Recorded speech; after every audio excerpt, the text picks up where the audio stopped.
राजस्थान में सड़क हादसों का सिलसिला लगातार जारी है।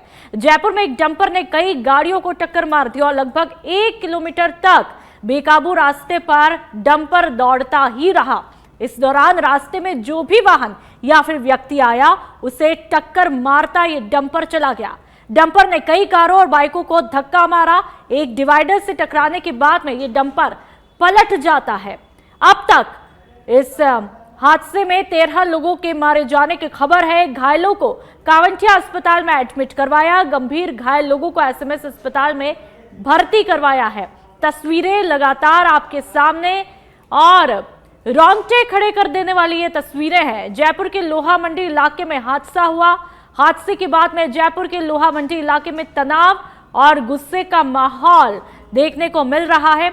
लगातार ये दो तस्वीरें आपकी टीवी स्क्रीन पर आप देख सकते हैं कि इस हादसे के बाद लोगों का गुस्सा, यहां पर भीड़ बड़ी तादाद में जमा हो जाती है और जो जानकारी मिली सूत्रों के हवाले से वहां के लोगों ने डंपर चालक को मारा पीटा।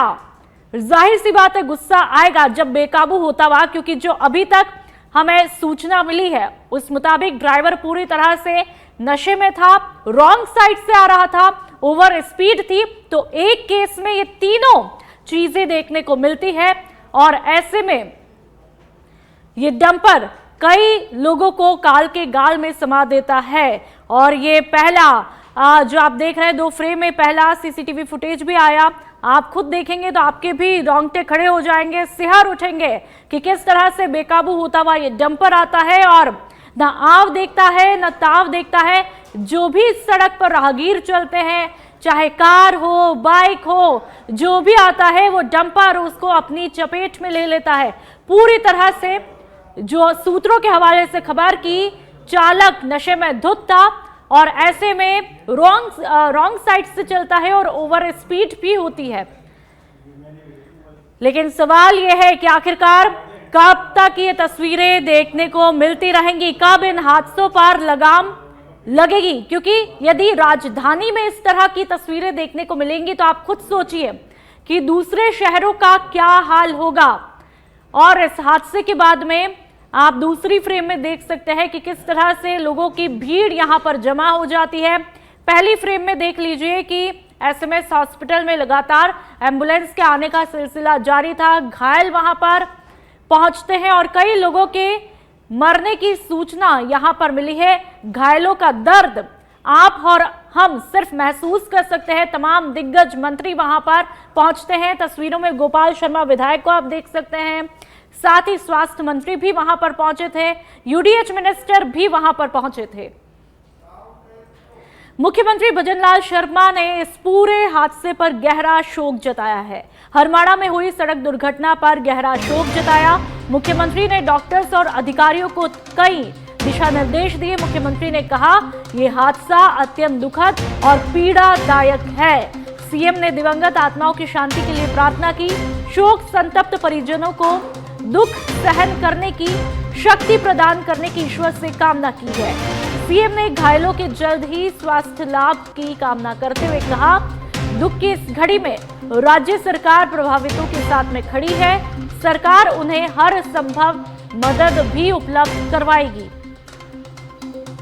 तो मुख्यमंत्री भजनलाल शर्मा ने इस पूरे हादसे पर शोक प्रकट किया है, गहरा दुख जताया है और उन्होंने कहा कि हर संभव सरकार मदद उपलब्ध करवाएगी। साथ ही तमाम अधिकारियों को और डॉक्टर्स को कई दिशा निर्देश भी दिए हैं। तो राजधानी में यह हादसा बेहद डरा देने वाला, रोंगटे खड़े कर देने वाला, जिस किसी ने भी इस मंजर को देखा सिहर उठा।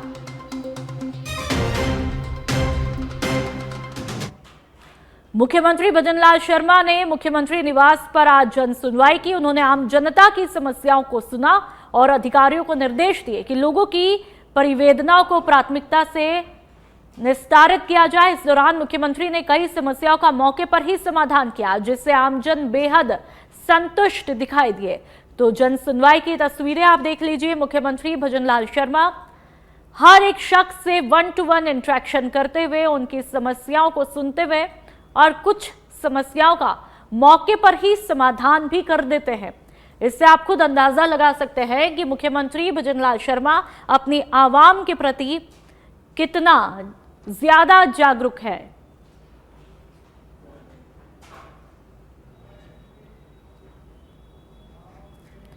और अब फिर से राजधानी की बात यानी कि जयपुर की बात। राजस्थान स्टेट ओपन स्कूल के पहले ऑन डिमांड एग्जाम का परिणाम घोषित किया गया। शासन सचिव श्री कृष्ण कुणाल ने परिणाम जारी किया। देश में पहली बार शुरू हुआ ऑन डिमांड परीक्षा प्रणाली का सफल परिणाम। 10वीं के 149 में से 52 विद्यार्थी इसमें सफल हुए। 12वीं के 66 में से 32 विद्यार्थियों ने सफलता प्राप्त की। किसी भी कारण से परीक्षा से वंचित छात्र अब दे सकेंगे अपनी सुविधा से परीक्षा। ऑन डिमांड एग्जाम की प्रक्रिया पूरी तरह ऑनलाइन संपन्न। परिणाम जारी होने के मौके पर अनुपमा जोरवाल, श्वेता फगेड़िया और अरुणा शर्मा भी मौजूद रही।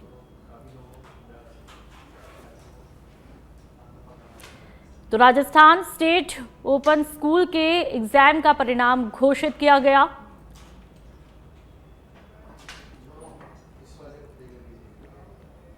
और अब जालौर से बड़ी खबर। रेलवे ब्रिज से गिरने से मजदूर की मौत हुई है। निर्माण कार्य के समय हादसा हुआ। पैर फिसलने से नीचे मजदूर गिरा। सामतीपुरा रोड के पास में रेलवे ओवरब्रिज का काम चल रहा है। मृतक की पहचान असम के रहने वाले जरून अली के रूप में हुई है। शव को जिला अस्पताल की मोर्चरी में रखवाया। परिजनों को सूचना दे दी है। और असम में मृतक के 2 बच्चे भी रहते हैं। तो पैर फिसलने से मजदूर के गिरने की खबर, जिसके चलते मजदूर की मौत हो जाती है। और मृतक की पहचान असम के रहने वाले जरून अली के रूप में बताई जा रही है। शव को जिला अस्पताल की मोर्चरी में रखवाया है और जो परिजन है उनको भी सूचित कर दिया गया है। मृतक के 2 बच्चे आपको बता दें कि असम में रहते हैं। एक मजदूर जो 2 वक्त की रोटी कमाने के लिए एक शहर से दूसरे शहर तक जाते हैं, बहुत मेहनत करते हैं और उसके बाद में कई मजदूर इसी तरह से हादसे का शिकार हो जाते हैं और ऐसे में उनके परिवार के सदस्यों के लिए बेहद गहरा झटका, आघात। सुमेरपुर के तखतगढ़ में 3 दिवसीय नगर स्तरीय सांसद खेल महोत्सव का शुभारंभ हुआ। इस मौके पर नगर पालिका उपाध्यक्ष मनोज नामा के साथ में खेल समिति के सचिव और प्रधानाचार्य गजेंद्र सिंह तंवर, इंग्लिश मीडियम विद्यालय नंबर 1 के प्रधानाचार्य दिनेश कुमार, शारीरिक शिक्षक सुभाष ढाढिया, पार्षद देवाराम चौधरी और पार्षद प्रतिनिधि शेषमल कुमावत भी मौजूद रहे, जिसमें नगर सहित आसपास के इलाके के खिलाड़ियों ने उत्साहपूर्वक भाग लिया। मनोज नामा ने कहा कि खेल को खेल की भावना से खेलते हुए जीत के जज्बे को अपने अंदर अंगीकार करना चाहिए।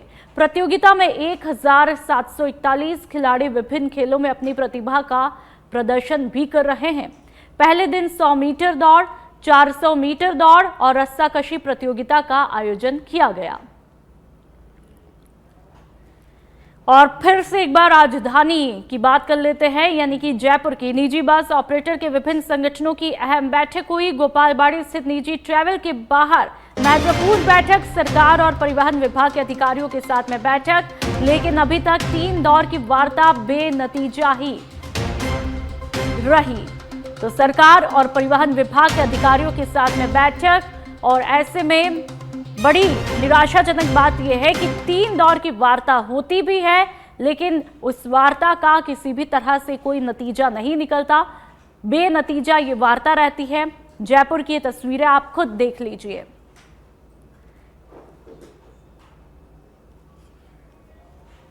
पहाड़ी के गोपालगढ़ पुलिस ने गांव हेवतका और नवदा में साइबर ठगों के खिलाफ कार्रवाई की और समाज सेवी अताउल्ला खान ने गंभीर सवाल उठाए और कहा, गोपालगढ़ थाना अधिकारी बदले की भावना से कार्रवाई कर रहा है।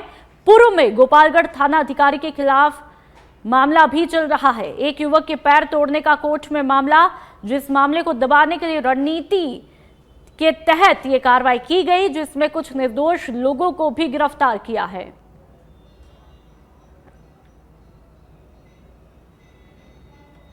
तो साइबर ठगों के खिलाफ कार्रवाई की खबर हो रहा है, उसका मैंने स्टेटमेंट दिया है। वो हमें गुंडों की तरह पुलिस ने गेट से ऊपर से हमला किया है, और जो कि इस तरह हमारे सोते हुए माता बहन बच्चों के पास ये हमला नहीं होना चाहिए। हम इतने बड़े अपराधी नहीं है कि हमारे रात को 12 बजे के बाद या 5:30 बजे के लगभग हमारी सोते हुए बच्चे को माता बहनों किसी स्थिति। बांसवाड़ा जिले के मोटागांव थाना क्षेत्र के चंदूजी घड़ा गांव में रात में हुए सड़क हादसे में एक युवक की मौत हुई।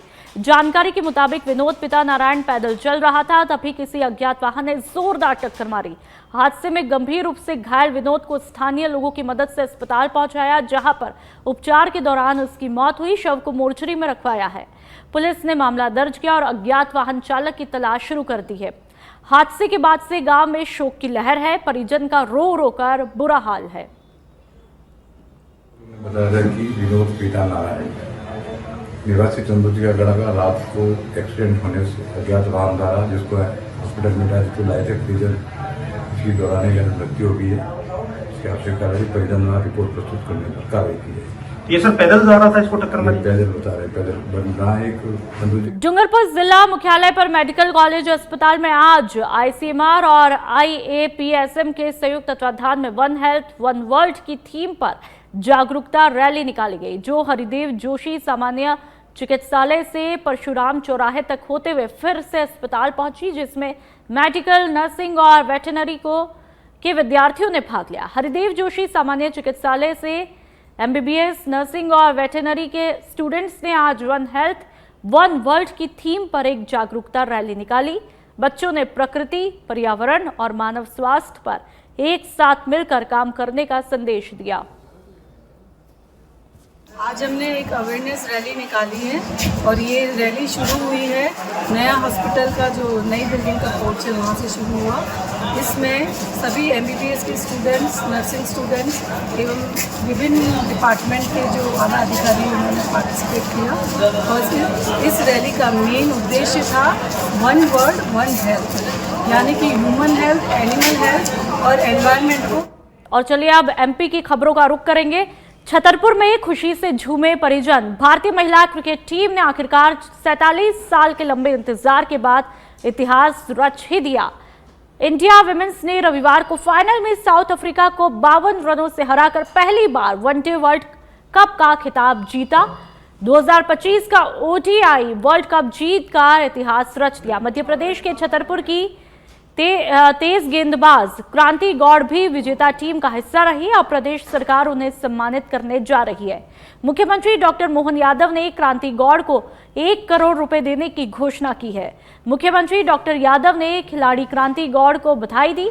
छतरपुर जिले के छोटे से गांव घुआरा की बेटी और अत्यंत गरीब परिवार से आने वाली क्रांति गौड़ ने आज इतिहास रच ही दिया है।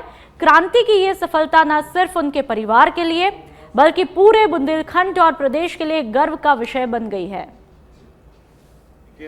बीती रात हमारे प्रदेश की बेटी ने और देश की बेटियों ने जिस प्रकार से क्रिकेट में धूम मचाई, मैं सबको बधाई देना चाहता हूं कि हमारी बेटियों को आगे बढ़ते देखकर यशस्वी प्रधानमंत्री के नेतृत्व में देश जैसे आगे बढ़ रहा है, ये उसके उच्चतम प्रतिमान है। ऐसे में जब क्रिकेट का मैच वर्ल्ड कप जीता गया, उसमें मध्य प्रदेश की बेटी भी क्रांति गौड़ उसमें शामिल है। मैं क्रांति को बधाई देना चाहता हूं और राज्य सरकार की ओर से 1 करोड़ का प्रोत्साहन उनको उनके इस योगदान के लिए टीम को देना है, उनकी तरफ से हमारे खिलाड़ी को देना चाहेंगे।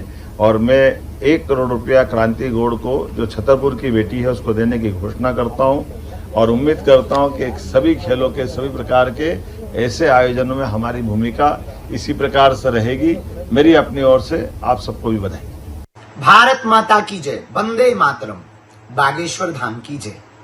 हमारा भारत रेल में और खेल में आगे बढ़ रहा, हमारा भारत नित नई ऊंचाइयां छू रहा, अपना भारत चांद पर भी तिरंगा लहरा रहा और इस विश्व के कोने कोने में भी तिरंगा की छाप छोड़ रहा। आज एक वो अभूतपूर्व दिन है जब खेल इतिहास में महिला टीम ने विश्व कप जीता, और ये विश्व कप जीता महिला टीम ने, और 47 वर्षों के बाद ये विश्व कप विजेता महिला टीम भारत की बनी और एक नई छाप छोड़ी कि छोरियां भी छोरों से कम नहीं, मतलब बेटियां भी बेटों से कम नहीं। हमारी बुंदेली में कहते हैं मोड़ियां भी मोड़ों से कम नहीं है। अभूतपूर्व रहा ये। हम पूरी टीम को बहुत बहुत शुभकामनाएं देते हैं, भगवान से प्रार्थना करते हैं भारत की बेटियां इसी प्रकार नित नई ऊंचाइयां छूती रहें और नित नए आयाम भारत को देती रहें और नित नया कार्य करते हुए भारत की प्रगति खेल में, रेल में, मेल जोल में पूरी दुनिया में व्याप्त हो, ताकि तिरंगा लहराता रहे। सारे जहां से अच्छा हिंदुस्तान हमारा। खुशी हो रही है। सबसे पहले आप लोग क्या करेंगे उस पैसे का, जैसे अगर पैसा आता है मतलब जैसे बताया, हम लोग क्वार्टर्स में रहते हैं, कॉलोनी, पुलिस कॉलोनी में, तो सबसे पहले तो यही रहेगा कि घर बनवाएंगे बड़ा सा। किस प्रकार का घर होना चाहिए, क्या कहाँ पे लेंगे, क्या सोच रखा है? यहीं पे बनवाएंगे। पिछोर खाद्य संकट के बीच पिछोर तहसील ने शिवपुरी जिले में एक बड़ी उपलब्धि हासिल की है। लगातार दूसरी बार शिवपुरी जिले में सर्वाधिक खाद का आवंटन पिछोर को किया गया है, जिससे क्षेत्र के किसानों में खुशी की लहर दौड़ गई है। इस ऐतिहासिक पल के लिए क्षेत्र की जनता ने क्षेत्रीय विधायक प्रीतम सिंह लोधी और प्रशासनिक टीम, विशेष रूप से तहसीलदार शिव शंकर गुर्जर का हृदय से धन्यवाद किया है। हमारे यहाँ व्यवस्थाएं ठीक हैं, चाक चौबंद हैं। हम अपनी सभी की ड्यूटियां लगा दी हैं मैंने, और व्यवस्थित तरीके से सुबह से ही हमारे यहाँ खाद्य वितरण का प्रारंभ हो गया था और 50% हम निपटा भी चुके हैं और बहुत जल्द हम कवर कर लेंगे। किसान भाइयों का सबका अच्छा सहयोग चल रहा है और बेहतर तरीके से बट रहा है, कहीं कोई दिक्कत नहीं हमारे यहाँ, और सभी लेके अपने घर पहुंच रहे हैं। आज आपके बीच खाद्य वितरण हो रहा है, तो हम थोड़ा सा कर्मचारियों से चर्चा करेंगे कि क्या व्यवस्थाएं आज रखी गई हैं खाद की। नमस्कार सर। जी नमस्कार। क्या नाम है सर आपका? मेरा नाम पंकज बिलाला है। मैं कृषि विभाग पिछोर में कृषि विस्तार अधिकारी के पद पर कार्यरत हूँ। आज की व्यवस्थाएं कैसी हैं सर? आज की व्यवस्था हमारी बहुत ठीक है। आज हमने मॉर्निंग में 5:45 पे आकर काम शुरू कर दिया था। इसमें पुरुष और महिलाओं की अलग अलग लाइन चलाई गई है और किसानों को सुव्यवस्थित तरीके से अपन वितरण कर रहे हैं, कोई दिक्कत नहीं है। सर आज क्या उम्मीद है, अपन कहाँ तक पहुँच सकते हैं लगभग? आज बिल्कुल पूरी भीड़ कम हो जाएगी, क्योंकि 155 टन यूरिया हमारे पास आ चुका है और 225 टन यूरिया की रेक लग चुकी है, तो वो जल्दी वितरण कर दिया जाएगा। अब किसानों को खाद आसानी से मिल जाएगा और पर्याप्त मात्रा में यूरिया खाद है, कोई किसी प्रकार की कोई समस्या नहीं है। मतलब आपका कहना है कि कोई भी किसान आज खाली हाथ नहीं जाएगा? जितने हमारे कृषक साथी है, आप बिल्कुल लाइन में सुचारू रूप से व्यवस्थित खड़े रहे। सभी किसान को 4 या 5 बजे तक बिल्कुल फ्री कर दिया जाएगा और पर्याप्त मात्रा में यूरिया खाद है। धन्यवाद। जैसा कि आप देख रहे हैं, अधिकारी लोगों का यहाँ कहना है कि खाद की व्यवस्थाएं आज पर्याप्त हैं, सभी लोग व्यवस्थाएं बनाए रखें, सभी को खाद वितरण किया जाएगा। धन्यवाद। सच बे धड़क के साथ रामपाल लोधी। परासिया विधानसभा क्षेत्र में जहरीली कफ सिरप से 26 बच्चों की मौत के मामले में नया मोड़ देखने को मिला है।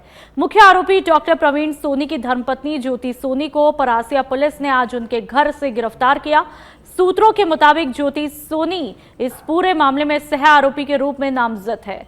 फिलहाल परासिया थाना परिसर में उनसे पुलिस पूछताछ कर रही है। आपको बता दें कि जहरीली कफ सिरप से मौतों के इस दर्दनाक कांड ने पूरे छिंदवाड़ा जिले में सनसनी फैला दी थी।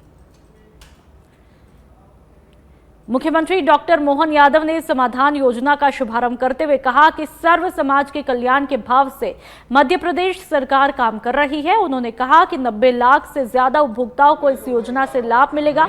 सीएम ने कहा कि 3000 करोड़ का सरचार्ज है। समाधान योजना से लोगों को लाभ मिलेगा। नवंबर से बिजली की डिमांड बढ़ेगी, लेकिन किसानों को कम से कम 10 घंटे अनिवार्य रूप से बिजली दी जाएगी। साथ ही 3 माह की बकाया राशि पर 100% सरचार्ज की छूट भी रहेगी। सबसे सस्ती बिजली मध्य प्रदेश में दी जा रही है। 2040 तक 50% खपत नवकरणीय ऊर्जा से होगी। इस साल 18,000 करोड़ की सब्सिडी किसानों को दी जा रही है। धार तरीके से असंभव से लगने वाला, लेकिन भारतीय बेटियों ने अपनी जो प्रतिभा दिखाई, मेरी अपनी ओर से बधाई देता हूँ। जब मैं आपसे बधाई की बात करता हूँ तो हमारी भी अपनी बहन बेटी मध्य प्रदेश की एक उसमें शामिल हुई है, वो हमारे राज्य की ही है, तो 1 करोड़ रुपया उसको राज्य सरकार की ओर से देने की घोषणा करके, जिसने ये क्रिकेट के अंदर भारत का मान सम्मान बढ़ाया। ये खेलों के प्रति हमारी प्रतिबद्धता है। बेटियों को आगे बढ़ते देखने का आनंद का समय है। ये यशस्वी प्रधानमंत्री के नेतृत्व में भारत में सब प्रकार की प्रगति जो होती जा रही है, इसके उच्चतम मापदंड है। धीरे धीरे करके आज के समय में विश्व के कौन सा ऐसा क्षेत्र है जहाँ भारतीय लोग अपनी प्रतिभा के झंडे नहीं गाड़ रहे हैं। ये खेल में हमको लगता था, लेकिन खेल के मामले में भी अब कोई ओलंपिक ऐसा नहीं है जब हम जीरो लेकर आते हैं। हर ओलंपिक में अलग अलग प्रकार के पदक लेके आ रहे हैं। एशियाड, कॉमनवेल्थ, सभी प्रकार के गेम। और क्रिकेट में भी ये साउथ अफ्रीका, ऑस्ट्रेलिया, बड़े बड़े नाम थे। ऑस्ट्रेलिया तो कई बार जीत रही थी, हमारा तो पता नहीं क्या 2 बार से दुर्भाग्य था, लेकिन क्या कमाल करते हुए वापस पड़ती हमारी है। ये हमारी खूब लड़ी मर्दानी, वो तो झांसी वाली रानी की, सारी लक्ष्मीबाई की उस परंपरा को गौरवशाली रानी दुर्गावती, रानी लक्ष्मीबाई। छत्तीसगढ़ ने आज अपनी गौरवशाली यात्रा के 25 साल पूरे किए हैं। राज्य के अलग अलग भागों में रजत जयंती महोत्सव के तहत राज्योत्सव 2025 बड़े उत्साह के साथ में सेलिब्रेट किया गया। राजनांदगांव में आयोजित इस समारोह में विधानसभा अध्यक्ष डॉक्टर रमन सिंह भी मुख्य अतिथि के रूप में शामिल हुए। उन्होंने प्रदेशवासियों को स्थापना दिवस की शुभकामनाएं दी और कहा कि ये मौका छत्तीसगढ़ की उन 25 सालों की विकास गाथा को याद करने का है, जिसने प्रदेश को देश के अग्रणी राज्यों में शामिल किया है। रजत जयंती वर्ष 25 साल की यात्रा सभी को बधाई। कल माननीय देश के यशस्वी प्रधानमंत्री नरेंद्र मोदी जी द्वारा नए विधानसभा का लोकार्पण किया। राज्योत्सव में उपस्थित हुए 14,000 करोड़ से ज्यादा की योजनाओं का लोकार्पण किया। छत्तीसगढ़ राज्योत्सव का आगाज गरियाबंद के गांधी मैदान में हुआ, लेकिन उत्सव की चमक के बीच में अव्यवस्था की परछाइयां भी देखने को मिली। कुछ नेता तो मंच के हालात देखकर लौट गए, जिससे माहौल में हल्की नाराजगी तैरती रही। मुख्य अतिथि दयालदास बघेल, राजिम विधायक रोहित साहू, जिला पंचायत अध्यक्ष गौरी शंकर कश्यप और नगर पालिका अध्यक्ष रीकी राम यादव सहित कई गणमान्य मौजूद रहे। हालांकि कार्यक्रम में प्रशासनिक तैयारियां उम्मीदों पर पूरी नहीं उतर पाई। मंच और स्टॉल में स्थानीय नेताओं के बैनर पोस्टर न दिखाना भी चर्चा का विषय रहा। राजिम विधायक रोहित साहू ने स्वीकार किया कि कुछ व्यवस्थाओं में कमी रही, पर कहा कि आगे सुधार के लिए बैठक होगी। पिछले साल की तुलना में इस बार राज्योत्सव का रंग थोड़ा फीका जरूर है, लेकिन उम्मीद है कि आने वाले आयोजनों में गरियाबंद फिर वही पुरानी रौनक वापस पाएगा। आज सबसे पहले तो आप सबको और पूरे हमारे गरियाबंद जिला वासियों को, पूरे प्रदेश वासियों को मैं बहुत बहुत बधाई देता हूं। हमारी छत्तीसगढ़ राज्य का 25वां वर्ष पूरा हुआ है। इस 25 वर्ष पूरा होने पर हमारे छत्तीसगढ़ राज्य में रजत उत्सव के रूप में पूरे जिले में मना रहे हैं। प्रदेश में कल माननीय हमारे यशस्वी प्रधानमंत्री जी के मुख्य अतिथि में पूर्ण संपन्न हुआ और हमारे छत्तीसगढ़ के माननीय मुख्यमंत्री जी के माध्यम से इस उत्सव को पूरे जिले में बड़े उत्साह के साथ रजत जयंती, छत्तीसगढ़ राज्य की स्थापना दिवस की रजत जयंती के रूप में मना रहे हैं। जिला प्रशासन के माध्यम से आज जिला में भी आयोजन हुआ है। इस आयोजन में हमारे जिले के प्रभारी मंत्री माननीय दयालदास बघेल जी हमारे कार्यक्रम के मुख्य अतिथि के रूप में पहुंचे हुए हैं। उनके स्वागत वंदन अभिनंदन किए हैं और इस क्षेत्र से बहुत सारे संख्या में राज्य स्थापना के रजत जयंती के मौके पर जांजगीर चांपा जिला में हाई स्कूल ग्राउंड को सजाया गया। कार्यक्रम में सांसद कमलेश जांगड़े और विधायक ब्यास कश्यप ने शिरकत की। विधायक कश्यप ने राज्य स्थापना के 25 साल पूरा होने पर प्रदेशवासियों को बधाई दी। उन्होंने पूर्व प्रधानमंत्री भारत रत्न अटल बिहारी वाजपेयी जी को याद भी किया और कहा, छत्तीसगढ़ को अलग राज्य बनाने के लिए कई लोगों ने सपना देखा था और अटल बिहारी वाजपेयी जी ने उसे साकार भी किया था। प्रदेश का 25 साल में काफी विकास हुआ, लेकिन जांजगीर चांपा में विकास की गति धीमी रही। तो वहीं उन्होंने जिले का विकास करने का आह्वान किया। कि छत्तीसगढ़ के विकास में मिलजुल करके हम सपना जो हमारे पुरखा मन देखे रहे वो सपना हमला पूरा करना है। एक बार हम सब मिलजुल करके छत्तीसगढ़ के विकास पर राजनीति में पठेरा मत आगे पड़ी जनप्रतिनिधि मल्ला भी अब अपन समझ के सब कोई विकास करे बर तो समय देख पड़ी। जांजगीर चांपा जिला के थोड़ा समय जरूर चिंतित था कि जसना हमला सहयोग मिलना चाहिए, नहीं मिल पाते। हम तो आग्रह करा था कि हमारो जिला छत्तीसगढ़ के रायपुर जसना आगे बढ़ा थे। जांजगीर में भी काम होते नहीं होते वाला बात नहीं है, पर हमारा लक्ष्य पूरा करना है। तेकर बार हमारे जतका जनप्रतिनिधि में बैठे सब ने मैं आग्रह करूं कि जांजगीर चांपा जिला के विकास में भी वो मन आगे आए। जिम्मेदारी खाली सांसद विधायक के नहीं है, हम सब मन के हवे, पूर्व मन के भी होते जिम्मेदारी है। ये ला हम कैसे करते जानिए चापा विकास। अंबिकापुर से खबर, नशे के सौदागरों पर आबकारी उड़नदस्ता की कार्रवाई। मामले में 3 आरोपियों को गिरफ्तार किया। एनटीपीएस और आबकारी एक्ट के तहत मामला दर्ज। स्कूटी से इंजेक्शन सप्लाई की तैयारी में थे आरोपी। मुखबिर की सूचना पर आबकारी उड़नदस्ता टीम ने दबिश दी। सहायक जिला आबकारी अधिकारी के नेतृत्व में टीम ने कार्रवाई की। तीनों आरोपियों को न्यायालय में पेश किया और जेल भेजा है। हम लोगों को आबकारी उड़नदस्ता कार्यालय में मुखबिर से सूचना मिली कि सुरेश वर्मा और रवि ठाकुर नामक 2 व्यक्ति जो हैं अपने टीवीएस जुपिटर बाइक में नशीले इंजेक्शन की सप्लाई करने के लिए ग्राहक का इंतजार कर रहे हैं। तो हम लोग तत्काल पीजी काले ग्राउंड में घेराबंदी करके टीवीएस जुपिटर का जो नंबर बताया गया था वो वहां पे मौजूद मिला। उस पे 2 व्यक्ति सवार भी थे। तो उन लोगों से जब पूछताछ की गई तो हड़बड़ाने लगे। फिर उनके जब डिक्की को चेक किया गया तो उसमें 25 नग रेक्सोजेसिक और 25 नग एविल इंजेक्शन बरामद हुआ। और जयपुर से इस वक्त की बड़ी खबर, विधानसभा अध्यक्ष वासुदेव देवनानी की पत्नी का निधन हुआ है। देवनानी की पत्नी इंदिरा देवी का एसएमएस अस्पताल में निधन हुआ। मेडिकल आईसीयू में उपचार के दौरान उन्होंने अंतिम सांस ली। पिछले दिनों घर पर बेहोशी की हालत में इंदिरा देवी मिली थी। आनन फानन में उन्हें एसएमएस अस्पताल ले जाया गया, जहां पर डॉक्टर बोर्ड की निगरानी में इलाज भी चल रहा था। तो बेहद दुखद खबर इस वक्त जयपुर से, विधानसभा अध्यक्ष वासुदेव देवनानी की पत्नी का निधन हुआ और पिछले दिनों घर पर बेहोशी की हालत में मिली थी इंदिरा देवी। उनकी पत्नी का नाम इंदिरा देवी है और ऐसे में बड़ी दुखद खबर है। आनन फानन में जब वो बेहोशी की हालत में मिली तो उनको आनन फानन में एसएमएस हॉस्पिटल ले जाया गया। और ज्यादा जानकारी के लिए निरंजन चौधरी हमारे साथ में फोन लाइन पर जुड़ चुके हैं। निरंजन, बेहद दुखद खबर। कुछ दिनों पहले ही हमने ये खबर भी दिखाई थी कि किस तरह से वो गंभीर हालत में है, लेकिन उम्मीद थी कि ठीक हो जाएंगी, लेकिन अभी फिलहाल बहुत ही गहरे शोक की ये बात है। क्या कुछ जानकारी? बिल्कुल नुपुर, देखिए यहाँ पर अगर हम बात करें तो वासुदेव देवनानी जो विधानसभा अध्यक्ष हैं, उनकी वाइफ जो है उनकी यहाँ पर जो है वो डेथ हो गई है। और अगर हम बात करें तो यहाँ पर पूरी तरीके से उन पर दुखों का पहाड़ जो है वो एक तरीके से वो टूट गया है। देवनानी जी की वाइफ जो है इंदिरा देवी, उनका लंबे टाइम से एसएमएस अस्पताल में ही जो है वो इलाज चल रहा था और वो अब जो है वो लगभग लग रहा था कि उनकी तबीयत जो है वो लगभग ठीक हो जाएगी। मगर यहाँ पर मेडिकल आईसीयू में उनके उपचार के दौरान जो है उन्होंने अंतिम सांस यहाँ पर ली है। पिछले दिनों जब घर पर बेहोशी की हालत में इंदिरा देवी मिली थी तो उसके बाद में इनको एसएमएस अस्पताल में जो है वो एडमिट कराया गया था, जिसके बाद में ही यहाँ पर एसएमएस अस्पताल की टीम जो है, एसएमएस अस्पताल के जो तमाम डॉक्टर्स की टीम जो है वो उनकी जो है वो जांच में लगी हुई थी और जो उम्मीद लगाई जा रही थी कि उनकी कुछ दिन में तबीयत जो है वो ठीक हो जाएगी। मगर अब देखिए किस तरीके से वासुदेव देवनानी जी के ऊपर जो है वो दुखों का पहाड़ टूटा है। किस तरीके से यहाँ पर एक सैड न्यूज जो है वो यहाँ पर जो है वो यहाँ पर सुनने को मिली है।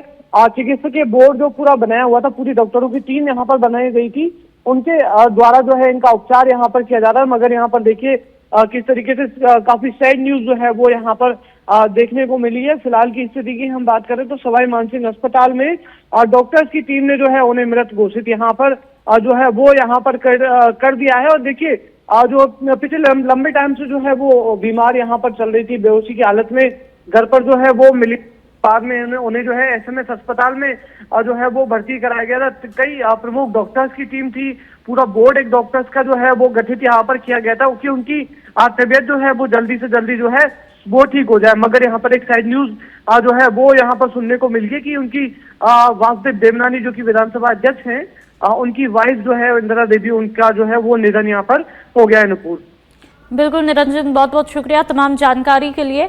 बेहद दुखद खबर, विधानसभा अध्यक्ष वासुदेव देवनानी की पत्नी का निधन हुआ है और एसएमएस अस्पताल में उन्होंने अंतिम सांस ली। काफी दिनों से वो एडमिट थी।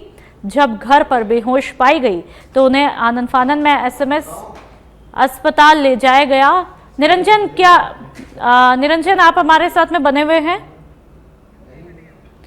तो लगातार आपको बता रहे हैं बेहद दुखद खबर, विधानसभा अध्यक्ष वासुदेव देवनानी की पत्नी का निधन हुआ है। काफी समय से एसएमएस अस्पताल में वो एडमिट थी और ऐसे में अब वासुदेव देवनानी जी के ऊपर दुखों का पहाड़। जीवन संगिनी के चले जाने से कहीं ना कहीं जिंदगी का एक पहिया पूरी तरह से लड़खड़ा जाता है। ऐसे में आप महसूस कर सकते हैं कि उन पर क्या कुछ बीत रही होगी। और हमने वो तस्वीरें भी आपको दिखाई थी जब वासुदेव देवनानी की पत्नी हॉस्पिटल में एडमिट थी। तमाम दिग्गज वहां पर हालचाल जानने के लिए पहुंचे थे। उनमें से एक तस्वीर वो भी आई थी जो आपको दिखाई। कांग्रेस के प्रदेशाध्यक्ष गोविंद सिंह डोटासरा भी पहुंचे थे, हालचाल जाना था, लेकिन लगातार ये उम्मीद थी कि उनकी पत्नी की रिकवरी हो जाएगी, इंदिरा देवी की, और वो ठीक होकर के स्वस्थ होकर के घर लौट जाएंगी। लेकिन बेहद दुखद समाचार यहाँ पर प्राप्त होते हैं और उनकी पत्नी का आज एसएमएस अस्पताल में निधन हो जाता है।